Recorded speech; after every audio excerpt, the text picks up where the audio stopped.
Does anyone know a celebrity? A few people know celebrities. I don't know any celebrities, but I know two integrities. And that's what I consider Jyotish and Baby, because they live the spiritual life. And their parents, their grandparents, their friends, their teachers, but in their heart of hearts, they're humble disciples and lovers of God. And we're so grateful, Jyotish and Baby, that you guys took the time to come and be with us. Thank you. The topic this morning is lasting happiness possible? And so I want to start with a little bit of an exercise. So I'm going to ask each of you to take a moment and think about if you had one thing or you could change one thing that would make you happy, what would that be? Just one thing.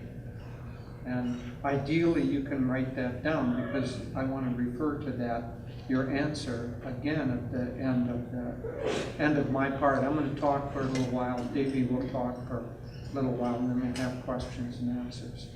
But try to get clear in your mind what that would be.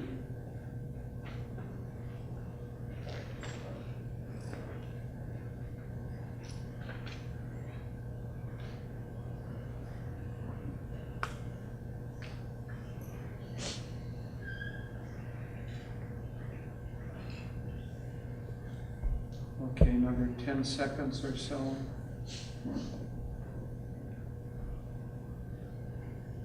Okay, so I hope you all have that. Now, happiness is a really important subject. When Yogananda first came from India to America, his first book, the essence of that first book was that everyone in the world is motivated by the same basic motivation. And that's that not only everyone, everything is motivated by the same basic motivation, and that's the desire to be happy and to avoid pain. And so that desire to be happy is inbuilt. One could say that if that's the prime motivation, that motivation is even more of a substantial or a foundational desire than the ones that we think would obviously be that, which would be desire for food, desire for air to breathe, desire for water, the things that sustain life. But if the desire for happiness, what he's really saying is that the desire for happiness is even more fundamental than the desire for life. And we can see that because we can see instances of individuals, even animals, giving up their own life for someone else. And that they're willing to sacrifice their own life. We heard a beautiful story of a ranger who was going through the woods after a huge forest fire and complete devastation. Everything was charred and the brush was gone, the trees were gone, everything was gone. And as he was walking through this wasteland, he heard a little kind of a peeping noise. And he was curious, and he went, and beside the charred trunk of a tree, he heard this little peeping noise, and there was the form of a completely charred mother bird.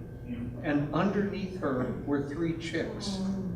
And so she had covered them with her wings and sacrificed her life in order to save the life of the chicks. So the desire for that was stronger for her than the desire to hold on to her own life. So that fundamental drive for happiness is an extremely important motivating aspect in our life. Now the reason for that is that there's an even deeper element to it, and that's that we all come from God. There's an extension of God's consciousness that creates the world and creates us. And so everything is a reflection of God's consciousness. And the very nature of God's consciousness in the Indian scriptures, it's called Ananda. But God exists, God is conscious, but the Ananda part is that God is pure joy. And so we, being an extension of that pure joy, want to find it again. And so that's the fundamental motivating flow. And one could say that happiness is kind of the echo of that high state of pure bliss or pure joy. In this world, happiness seems more attainable, seems to be what we're after. But at any rate, all of us are motivated by that desire for happiness. The only difference really is what we think of or what we define, what will make us happy. That's why I wanted to ask you at the beginning to start out with that thought, that single thought, what will make me happy? Now, Yogananda said that this drive for happiness is there, but is lasting happiness possible? Well, there's good news and there's bad news. Yes, lasting happiness is possible, but not unless you make serious changes in yourself. Because typically happiness, as we define it, is dependent upon achieving something, getting something. We have a desire, and if we fulfill that desire, we have happiness. And if we don't fulfill that desire, we have unhappiness. And those kinds of things are built into the very structure of our brain. For instance, there's a part of the brain that is constantly monitoring the environment around you according to your expectations. And if the environment does not follow your expectations, this part of the brain sends fires, the neurons there fire, and you get a little jolt. So, for instance, if you go to the door and you expect the knob to turn and the door to open, it's natural expectation, you're not even thinking about it. But if the door is stuck or the knob won't turn, that part of your brain fires and you have a little, one could say, a moment of unhappiness. Then you have to readjust your expectations. And so the next time you go to the door, if it doesn't open, you don't get unhappy or frustrated because you've adjusted your expectations. Well, that's built in 1,000 times a day. But at longer rhythms, our expectations drive us to want certain things. And if we don't achieve those certain things, then we become unhappy. Master, we refer to Yogananda as Master, so we'll slip into that usage over and over again. So Yogananda, Master, said that the world has a wave-like motion to it, and our moods have a wave-like motion to it.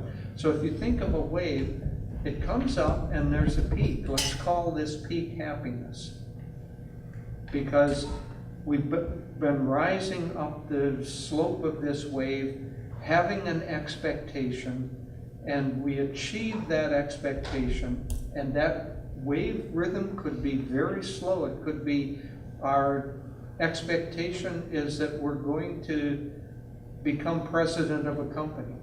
And so it's a long, slow, gradual drive up there. We achieve that, and then what happens to a wave at the height?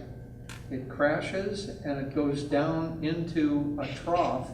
And so many, many times a day, we have these little expectations, we have these little desires. Many times we aren't even conscious of them. But the wave rises up. Yes, I got that. Oh, got a nice cup of coffee. I got some water. Whatever it is, we have a little moment of happiness, and then that quickly dies off.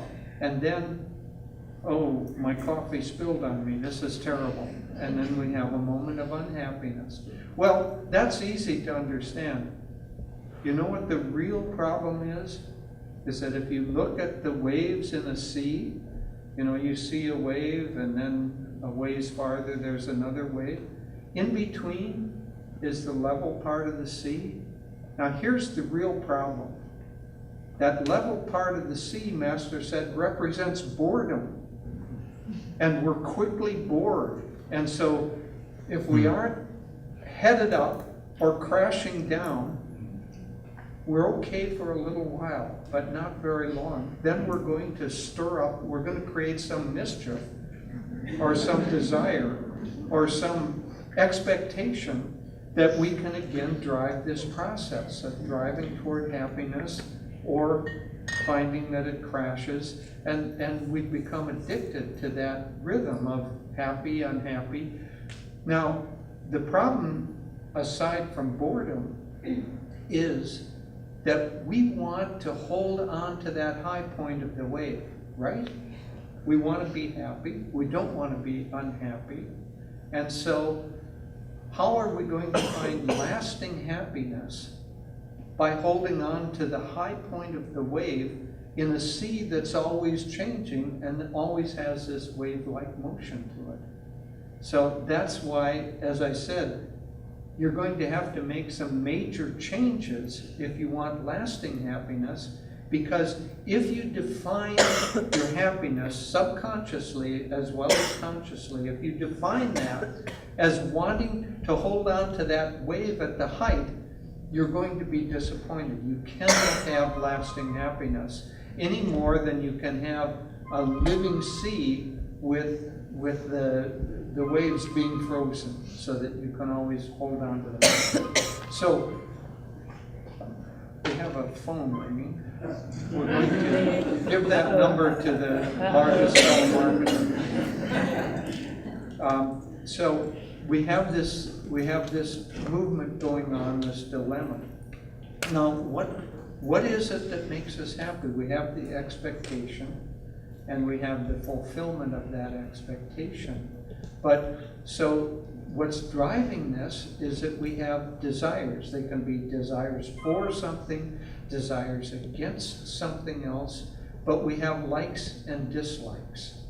And as long as we become subject to those likes and dislikes, and especially if we place the sense of fulfillment or the sense of happiness outside of ourselves, then we can't achieve any kind of lasting happiness, because things outside of ourselves we have no control over. We might think we do, but we don't. And so if your happiness on a conscious or subconscious level is dependent upon somebody else changing their behavior. So I don't know if any of you wrote down something like, if only my spouse would quit doing X, that would make me happy. As long as your expectation of what will make you happy lies outside of yourself, you're doomed. It is never going to take place, partly because even if it changed, even if it was fulfilled, that thing happening is not what creates your happiness. Your happiness is your reaction to that thing, not the thing itself. And so the thing itself, Master said, all conditions are neutral. It's how we react to them that makes them seem positive or negative. If you're a farmer and it starts raining, you're saying, oh, wonderful. If you're a beachgoer and the same condition is there, it's not so wonderful. And so the condition is neutral, it's your likes and dislikes, and so your reaction to those conditions that makes for your happiness or your unhappiness. So these are some of the problems in happiness. What are some of the solutions for it? Well, the first thing, if we want lasting happiness, is to understand this process that it's our expectations, whether they're fulfilled or not, that make us happy or unhappy. And so we shift the direction of our energy from trying to fix the things outside of ourselves. That is an impossible task. to fixing the things inside of ourselves, specifically our reactive nature, how we react to things. And so part of the practices of meditation, part of the practices that Yogananda brought, was specifically designed to work on bringing under control our reactive process. He said we should work toward becoming even-minded and cheerful. That's opposed to becoming elated, depressed, and bored. So we become even-minded and cheerful so that whatever happens in life, we don't have a whole, a whole vest full of buttons that any passing breeze can push something and we're upset or we're happy about it. That we begin to get those buttons, the reactive nature, calmed down. And so we bring under control. Now, meditation is the primary way that we can do that, and specifically Kriya Yoga, which is Yogananda's highest technique. Think of it this way, that our likes and dislikes reside in the area of our heart. Not the heart, not the physical heart, but the chakra, the Anahata chakra, the heart center. And that's where the feeling nature is centered in our being. And so if that feeling nature is reacting to something that fits our expectations or fits our desire or fits something, then a little impulse of energy goes up, and if something happens that we don't like, a little energy movement goes down the spine. The spine for the yogi is the center of our consciousness along with these higher centers. But that movement from the heart, either up or down, is the reactive process. And so in meditation, we calm that reactive process. We calm the breath, we calm the mind, and we focus, generally speaking, at this high center in the body, at the point between the eyebrows. This is a simple meditation technique. If you don't meditate, you can learn the basics today, and then you can find out and start. It is, I would say, the single most important thing that you could do in terms of helping your happiness, because it'll help you begin to take control over that reactive process that is constantly going on. So by concentrating here, this is also the center of joy. So we can actually bring ourselves from being outward oriented to being inward oriented. And when we're inward oriented, we have the ability ultimately to gain some sort of control over ourselves, because it's inside, it's not outside. Ultimately, what happens in deeper and deeper meditations is that, I'm trying to stop a timer. So, we have a thing, I have a tendency to talk too long. And so I have to look at the timer on my wrist, which causes both Davey and me unhappiness. So I have a little timer on my wrist to tell me to wind up, so I'm going to wind up here. So we have this ability to control our consciousness, draw it inward, and what we see in deeper and deeper meditation is that all of our fulfillment, all of our desires are actually within ourselves, and they're already there. That joy that I was talking about, that isn't something outside, it isn't something that we were given and then it was taken away. That resides within each of us right now, right at this very moment.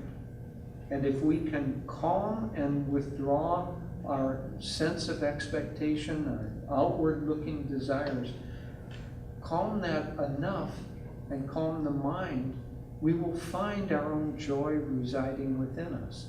And other high qualities like love and peace and calmness and wisdom. All of those already reside within us and are already ours.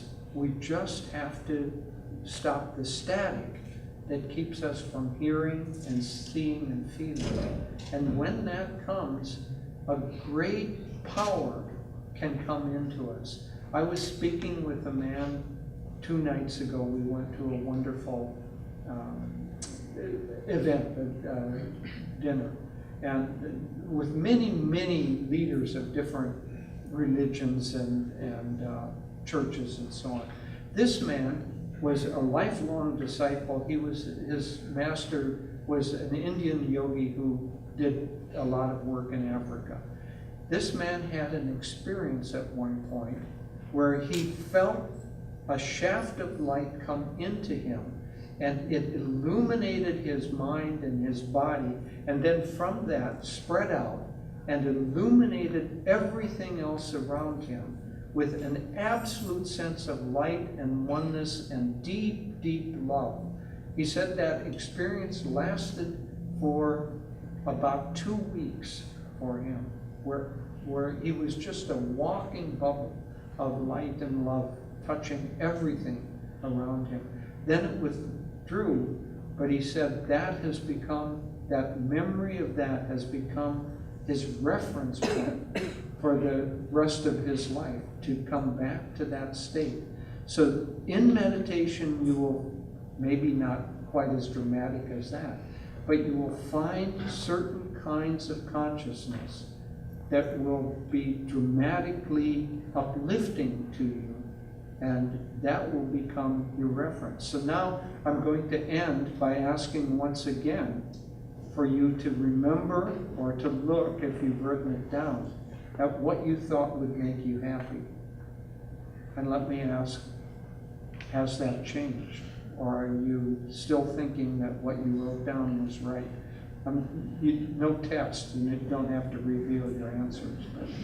But I think that if there was one thing that you could change to make yourself happy, I would say yourself.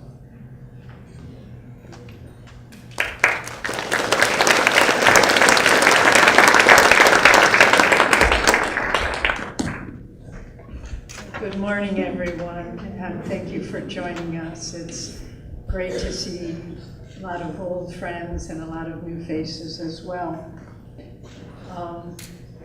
I think really this topic, is lasting happiness possible? I think we have to say yes, but I think we have to qualify it to say, is it easy? No. Is it something that comes just by passively floating through life? Absolutely not. And so we've been talking, Jyotish has been speaking about this kind of never-ending cycle of, wow, I got that job I really wanted, but all the people I work with are horrible. I guess I still have to go to work every day. And how often does that go on and on? A friend of ours who lives in Encinitas was really wanting this high-end car. And he was a yogi, he meditated, but he got this really high-end car. And he said, you know, I have to be honest. You know how long I was happy with that car? Driving from the showroom home. And then after that, it was just business as usual. There's the car in the garage. But I want to ask you, Jyotish asked you the question, what would you change to be happy? I want to ask you right now, this day, where on this spectrum, this continuum are you? Are you really happy about something that happened? Are you really disappointed about something that happened and unhappy? Or are you bored? Which are you right now? Today, as you sit here. You don't have to tell me, but think about it. And then understand. And this is the next point, that there are kind of 3 stages of finding lasting happiness. First is that kind of passive, conditioned happiness. Well, if good things happen to me, then I'll be happy. If bad things happen, I'll be unhappy. we're not taking control of our life with that attitude. We're just like little ping pong balls being knocked back and forth and back and forth. And so that's kind of passive, inactive, inert search for happiness. And we do this for long enough till we realize, I just feel like I can't make any headway. Everything that I'm striving for doesn't make me happy. Sometimes things happen and it's better, sometimes it's worse. Most of the time it's kind of neutral. But that passive, inactive search for happiness is not an effective tool to find lasting happiness. So then we begin looking around a little more. And then there's the second stage, and that's the dynamic, unconditioned search for happiness, where you start realizing, you know, happiness, whether I'm happy or unhappy, is my choice. I own it. It's my responsibility. And really, this is more true than you can ever imagine. Happiness is a choice. Once our lifelong teacher, Swami Ananda, coined a wonderful phrase. He said, joy is the solution, not the reward. So if you're, I know so many people, I worked really hard and then I'm gonna get a big quart of ice cream and eat it. That's my reward, even though I hated doing my job. And so that doesn't work, it's self-defeating. But if you can say, let me find in any circumstance what it is that makes me happy, let me choose that. I remember once we were driving up with Swami Kriyananda to go skiing up in Lake Tahoe area. And as we got over, for those of you who have ever gone there in the winter, there's a very dangerous pass, Donner Pass, where the Donner Party got stranded. And very often when Jyotish and I would be driving there, he starts telling me the story of the Donner Party, how they were starving and they ate each other, and you know, so forth. But anyway, just to kind of keep me entertained till we get to where we're going. But so we were driving up to Lake Tahoe, and we got over to the Donner Pass, and it started snowing really, really hard. And cars were pulling off the side of the road. Swami Kriyananda was driving, very determined man. And finally they started flashing lights, you know, pull over, put on chains. And so he slowed down, and we were gonna pull over, but we didn't have very good tread on our tires. And as he slowed down and hit the brakes, the car went into a big tailspin. It was very interesting, you know, the cars are coming the other way and you're kind of spinning out of control. And then we crashed into the side of a Greyhound bus that was parked along the side of the road. Those things are indestructible, Greyhound buses. They got a little bitty scratch, but the whole front end of our car was just total. Luckily, we took, you know, evaluated everybody okay, nobody was hurt. And then, again, happiness is a choice. What do you do in that situation? Oh my God, our weekend's ruined, our car is totaled. Swami, we got our bags out of the trunk, and he looked up at the bus we crashed into. He said, wow, that's going to the same place we were going. Let's just get on. So we got on the bus, and people were saying, they saw what had happened, and they said, oh, what a tragedy. You know, your whole time is spoiled. And Swami just said, we called AAA, the car was towed. He said, you know, in a week, I would feel just fine about this. Why waste a week? And, you know, it's so true, because we had a great little skiing break. Everything was covered with the car. You know, there was no residual downside. But it's a choice. It's a choice you make. And it's so important to realize that the choices we make actually influence the things that happen to us. So if you decide to be happy no matter what, you will draw to you conditions that are positive. I mean, they're finding all the string theory in physics that the universe is so intertwined. And if we're going around with a cloud of negative expectations, we draw that. We change the universe around us so that our expectations are fulfilled. But if we think, you know, behind every difficulty, I know there's going to be something good. A friend of ours was working in a job for the last 3 or 4 years, but he needed to be earning more, and he thought it was fair to ask. So we asked the managers, consider giving me a raise. And they just said, we don't like your attitude. You're out of here. You're fired. And our friend called us and said, I'm out of work. And we just said, let's just be positive. Something good's going to come. Start putting out job applications. And in a week, he said, I'm going to do it. I'm going to just not get defeated. I'm going to just be really positive. In a week, he had 3 really good job offers. And the one that he accepted, he said, I can't believe I stayed in that other job. It was so unpleasant. The people there were so negative, and these people are all so happy. But the expectation was, I am not going to let this situation defeat me. And that's part of what draws, honestly. The universe is not, it's so much more subjective to how we think than we ever can realize. If we're seeing people are no good, they're going to cheat me, I can't trust anyone, that's the kind of people we'll draw into our lives. But if we think basically people are good, basically people are there to be helpful to one another, we draw those people into our lives. Is one more true than the other? No, probably not.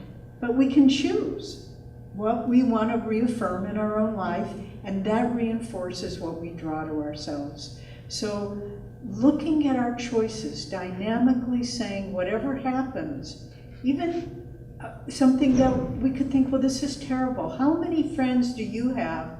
I know it's happened in many times, who got a cancer diagnosis and they say it was the best thing that ever happened to me because I really saw what was important and of value in my life.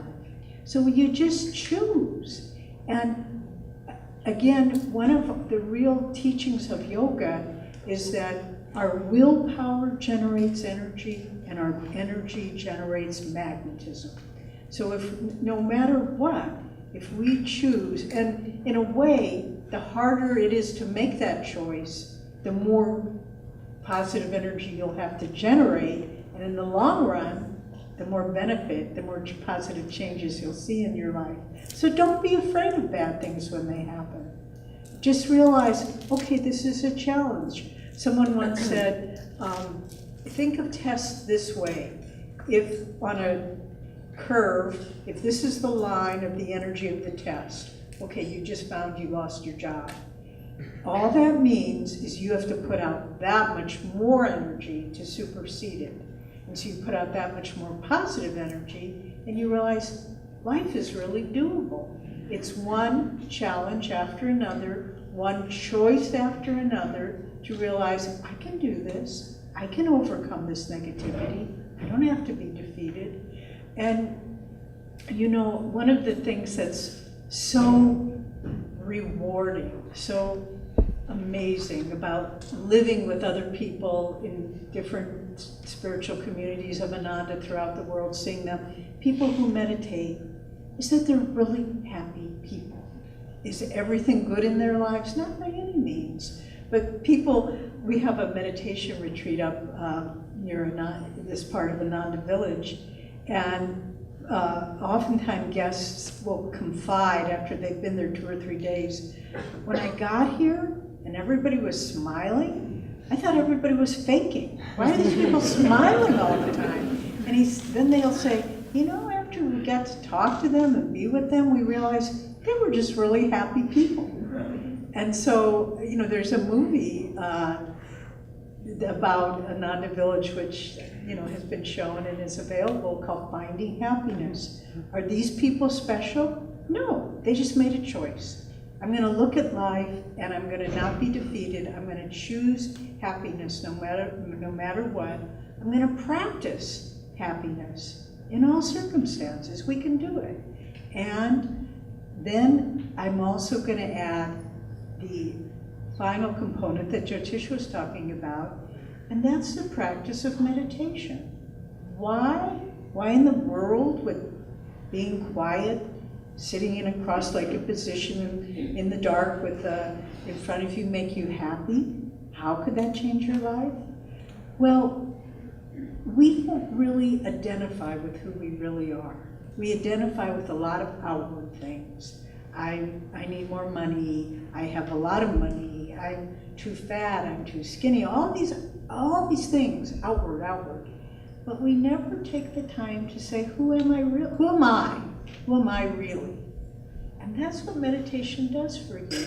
You get to tune in to your authentic self. I remember when I came to be part of Ananda a lot of years ago, and I was just out of college, but when I first began meeting all these people that were meditating, the first thought that came to my mind was, I don't have to play games anymore. I can just be myself. And that was the most incredible, freeing experience. I don't have to impress anybody. I don't have to convince anybody of my value. They can take it or leave it. I don't really care. But I want to find out who I really am. And that's what meditation gives you. And it gives you the ability to find out that inner part of yourself. And who is that inner part of yourself? Well, for each one of us, it's a little bit different, but for each one of us, it's a lot the same. And that a lot the same is the most important part. And that a lot the same of who we are is a deep sense of peace, a deep sense of oneness with everyone, and a deep sense of joy. Joy is really who we are. And by all these other things, by choosing it, by practicing it, by affirming it, we reinforce that, and we in fact activate the centers of the brain where that joy resides. But, honestly, the very first time I sat to meditate, and I think I cashed in some good karma chips that day, I didn't know anything about it, but I was reading Autobiography of a Yogi, and I thought, I'd like to meditate, 22 years old. And there was no place around me, I didn't know how to learn how to do it, but there was a little church nearby. And I thought, okay, that'll be a quiet place, I'll go in there and I'll meditate. Whatever that was, I didn't even know what it was or how to do it, but I just sat and I was quiet. And I began feeling this overwhelming sense of joy. And I just thought, oh my God, it's all inside of you. And then I was with a friend who had studied meditation. I said, it's all inside of you. And he said, oh, no. You have to take these lessons and take these classes. It's not that simple. And I thought, I guess I got off on the wrong track. But I wasn't on the wrong track. He was on the wrong track. He wasn't. But anyway, it's the practice of meditation, even 5 minutes a day, will begin changing your life. And it's free, you don't have to pay anybody to do it, you just find that peace within yourself. And then in that peace, that joy you start feeling it, and it changes everything. It changes, Jyotish and I travel all over the world sharing these teachings. We just got back from India a week ago, and we'll be going, we traveled a lot. But, in that travel, people say, oh, it must be so hard to travel. We just carry a little bubble of joy around us.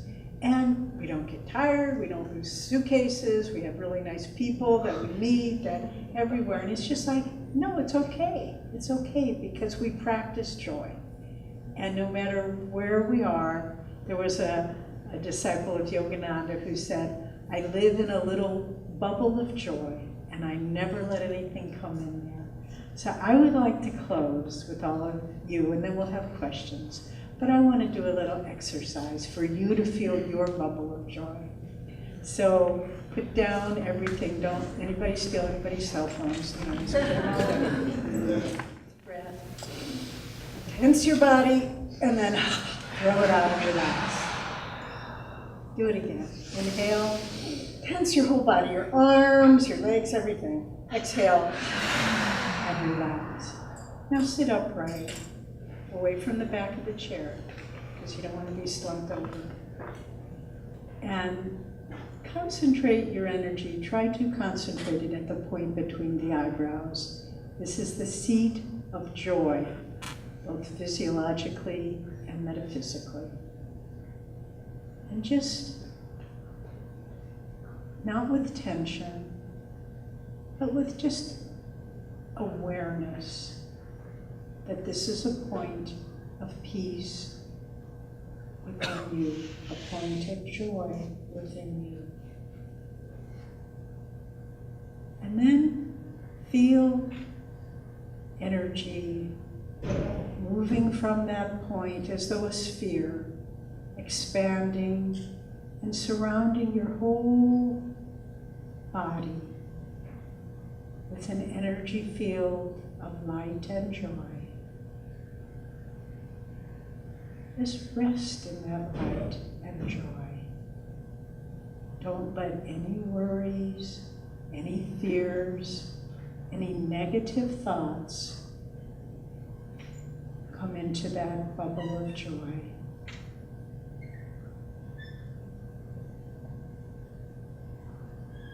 Feel that joy, that energy and light filling your mind, filling your heart, filling your body with expansive, free, happy energy. This is who you are.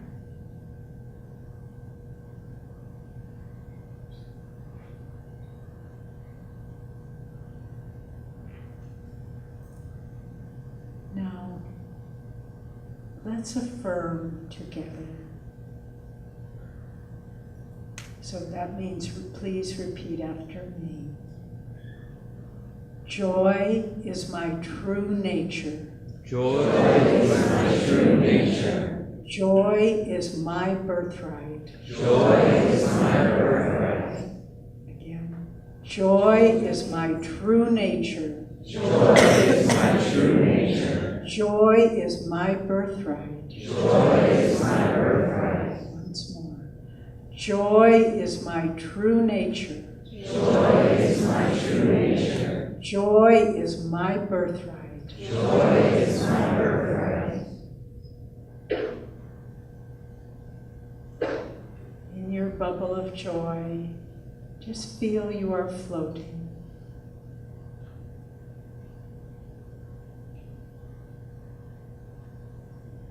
And remember, joy is happiness without any condition. It is your birthright. It is your true nature.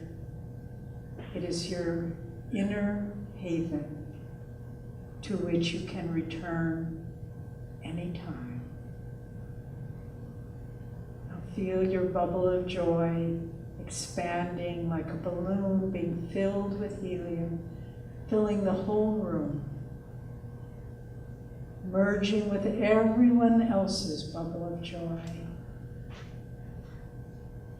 And feel that big bubble of joy rising upward out of the building, above this civic center, up, until it burst like a beautiful firework showering down everywhere on the earth, little sparks of light and joy. We are part of all that is.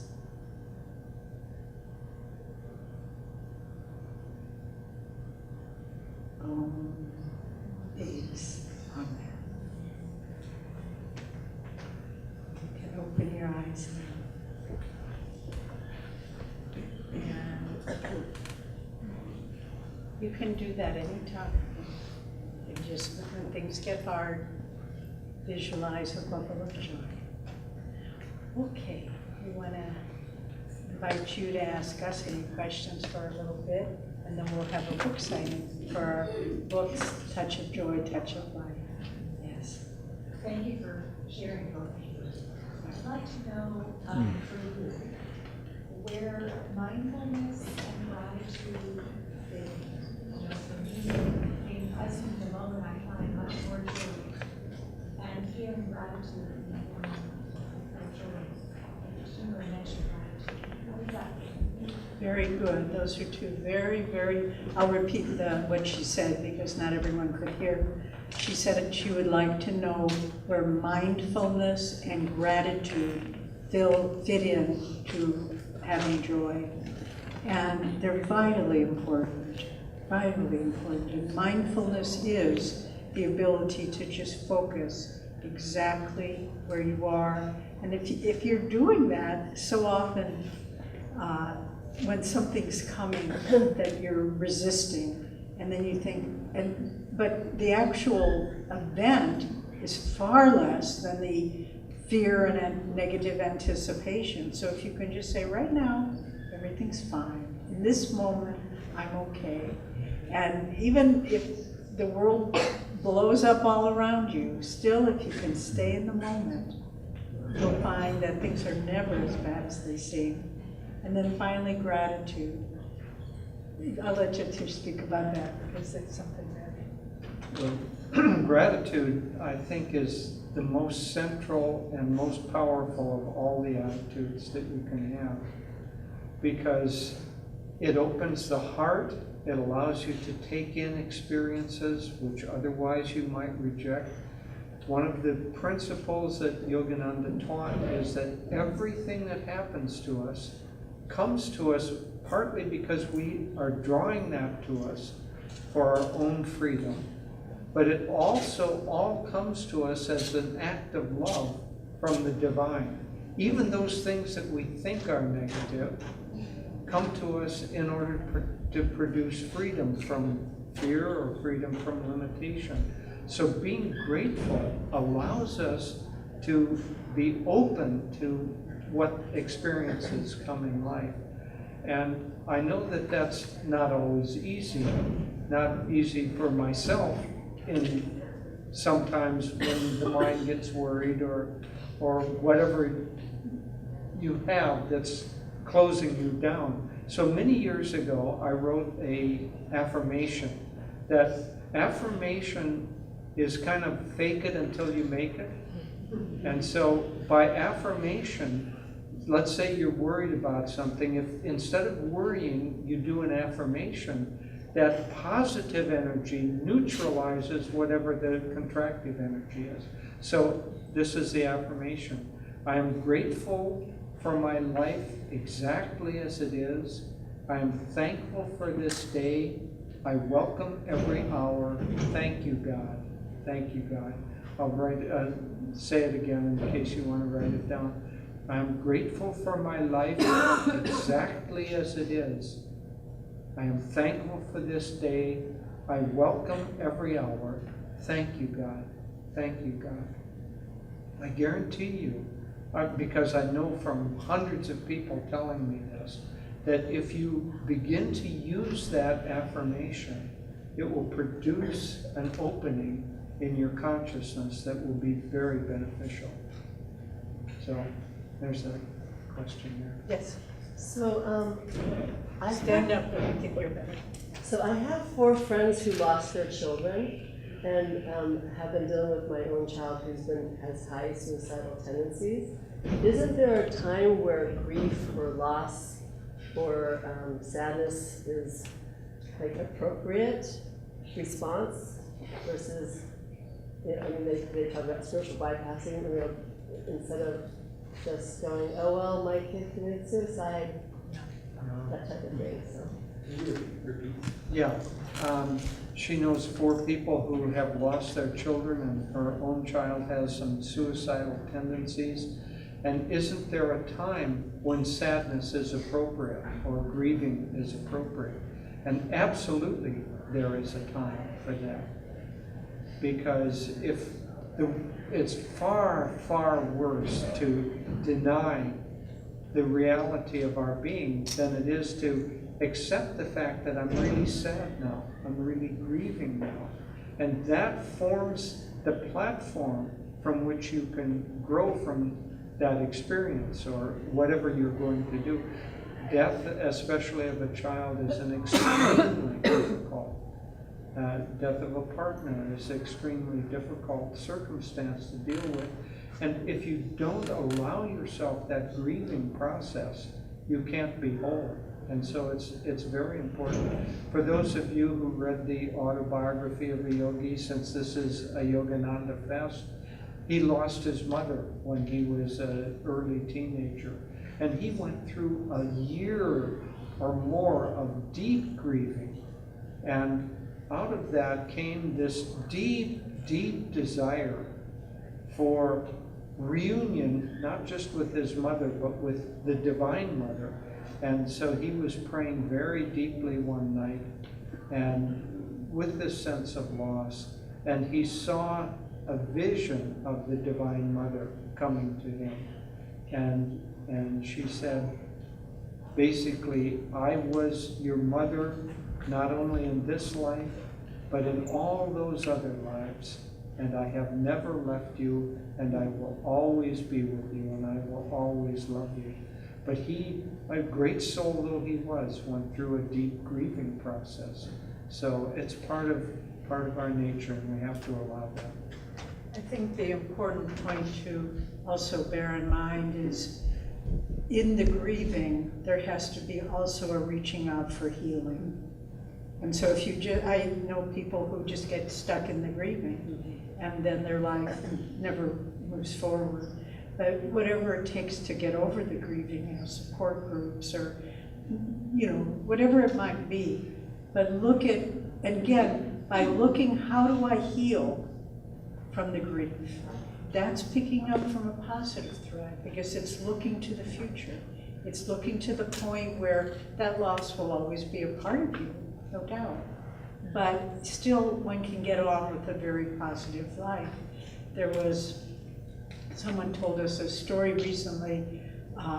This was told by, there's a woman who pioneered the hospice movement, Elizabeth Kubler-Ross, and she was an Austrian psychologist, I believe.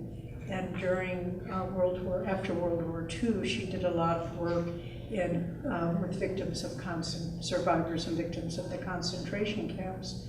And she said she met this one young woman who was so radiant and so seemingly untouched by the experience. And she was a concentration camp survivor. And, is that a happy place? No, obviously not. And Elizabeth asked her, well, how did you come to this resolution? And she said, I realized instead of being bitter or filled with hate or revenge, I realized that the things that were done to me and my family, and I lost everyone in my family, that I too could have done them if I were in their position. And I began feeling kind of a unity with all people. So she was able to transcend that terrible suffering by a sense of expanded awareness. Many people lose children, and death is part of life. And so if we can look for the healing past the grieving, past the suffering, that's where the pivotal point is in that situation. I want to add just one quick thing here, and this is helpful for getting through things. If you're sad, don't say, I am sad, because that identifies you as a sad being. Say, I'm experiencing a period of sadness. And then that allows it to move through. So don't identify yourself as something negative, but at the same time, don't deny that you may be experiencing a negative thought or a negative feeling. Okay, we probably have time, well, maybe One or two. Yeah, one or two more questions. Hi. When you're feeling happy, is there a way to discern whether you're on the top of a wave, going up and down, or you're actually in soul happiness? And if you're able to discern whether you're having soul happiness, is there a way to perpetuate the soul happiness? Good question, we'll Yeah. repeat it. When you're feeling happy at the top of the wave, is there a way to discern whether you're feeling happy because of conditions or that's a soul happiness? So I would say if it's something with conditions, ask yourself, if this is taken away from me, will I still be happy? And that should, if you're honest, if you can be both mindful and honest in that question, that should tease out whether it's conditionally driven or something else. If you're feeling soul happiness, and is there a way to perpetuate that? Kind of go back to the affirmation that Davy had and say, my very nature is this soul happiness. This is my birthright. Let me hold on to that birthright. And maybe feel a bubble of joy around you and visualize that. But if you keep working at these things, then an underlying joy is there all the time, and you can tap into that. You may forget to tap into it, or you may refuse to tap into it, but nonetheless it's there, available if you want it. One last thing to add to that. With kind of a deeper level of happiness or joy, there's usually a calmness around it, as opposed to, oh wow, this happened, isn't that great? You know, and there's kind of an excitation with that. And that little sense of excitement or excitation, that should be your clue that this probably is going to be over at some point. and things that just have a sense of, this will continue no matter what. You know, it's when you look at a beautiful flower garden, I mean, you know that those beautiful flowers are going to have their life cycle, and the petals will fall, and they'll be dried up little seed pods. But at the same time, you know that there's the regenerative cycle of life. So look at the longer rhythms. For every setback, realize there's a longer rhythm here, and try to find that sense of kind of continuity, that sense of joy that percolates beneath the sands of all of life's experiences. And if you can do that, you will be a source of joy in your own life and to everyone you meet. And people will say, gosh, I just feel better being around you, or my mind gets so much more uplifted, even if you don't say anything. And we all can do this because it's who we are. So maybe, is it time? No. Okay. One more. One more question, if there is. Okay, sir. Stand up, please, so we can hear that, when we've got this basic essence of our lives sorted and we are becoming more joyful within and so on, there's still work to be done in the outside world. And caring seems to be the key word which comes to my mind. But that's what we need to do as human beings. We need to care for the planet, and for other people, and for life itself. And not just have this inner sense, always being inward looking. We need to also have the outward manifestation of that joy. Absolutely. Yes, so he's saying it isn't enough just to be inward looking. We also have to be caring and be helpful to the world around us. And absolutely, Yogananda defined his path as a combination of meditation, the inward looking, and service. And those two are equally important. In fact, I'm currently writing a book on service and the importance of service. And so we have to act outwardly. What it really comes down to is very simple. Act outwardly toward others as you would have them act toward you. The basic golden rule that runs as a thread through all religions and was stated for Christianity by Jesus is, do unto others as you would have them do unto you. That simple simple thing, do unto the environment as you would have the environment do unto you. We saw a movie about animals, do unto the animals as you would. That simple rule of serving, of giving, of compassionate interrelationship with the world is as important as the inward drawing, finding your own self, because ultimately you are everything. And I'll just close by sharing a very exciting project and inspiring and beautiful that Ananda is involved with in India. India it's a very complex society. Of course, the population makes it almost impossible to move things forward. But there's also this aspect of Indian society that very often, if a husband dies, the widowed wife who has come at a young age to live with the family, is turned out on the street. And many of these widows, they estimate 10,000 widows, homeless, many of them from middle-class educated families, make their way to the city of Vrindavan, talked about in Autobiography of a Yogi. This was the city where Lord Krishna lived the early years of his life. And they feel that they'll be cared for here. Well, it's heartbreaking to go there and you see these women just living in the gutters, just begging for their food. So Ananda has started what's called the Paramahansa Yogananda Charitable Trust in Vrindavan. And we're providing food, medical care, lodging for up to 7,000 widows that people come every day and they receive food. We have care homes. And the people that work there are all devotees. It's sort of like Mother Teresa's work, but it's particularly focused on the widows of Vrindavan. And we visited a number of times, and the women say things like, medicine doesn't make you well. It's love that makes you well.